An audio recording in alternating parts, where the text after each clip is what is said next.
finally, we have The Housemaid by Frida McFadden. This is a thriller book, so I don't want to tell you too much about it, but what I will say is that in this we're following our main character who gets hired as a housemaid for a very rich couple, and they have a kind of younger daughter. And all that we know about our main character is that she has recently been released from prison, and she is on parole, I guess you would say, but we don't know what she went to prison for, but she is kind of down on her luck, so getting this job is actually a pretty good opportunity for her, and it seems okay to start off. She's hired by the wife, who seems like a very nice lady, until she actually starts working there and living there, and they give her a very tiny room up in the attic, and then the wife starts to gaslight her like crazy, which was actually a very difficult part of this book for me to read because the gaslighting in here is actually insane. So she starts to kind of seem like she's got like two different personalities happening, where she'll tell her one thing and then get angry with her for doing it because she said that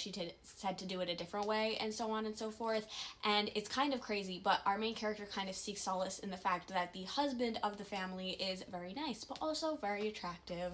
So not everything is as it seems though, but I really did like this book. This is probably my favorite Frida McFadden book that I read. I gave it 4 stars. One thing that continues to be a problem with me with her books is that she likes to do this thing where she tries to put a red herring in there, but she makes it so incredibly forced that you know for a fact that it can't possibly be that person, and you know that somebody else has to be the culprit of it, and usually it's just like 2 possible options. So if it's so forced to be the one, you know it's going to be the other one, and it kind of takes away from the twists or the reveals or whatever, and I don't know why it continues to be a thing in every single one of her books that I've read. But I will say that this was probably my favorite one. I couldn't stop reading it. I wanted to see what happens, and I know that this one has at least 1 sequel, possibly 2 sequels. So if you've read them, let me know in the comments if the sequels are worth picking up, because this seemed to kind of wrap up at the end, but I want to see if I would enjoy the sequel to it. So let me know in the comments.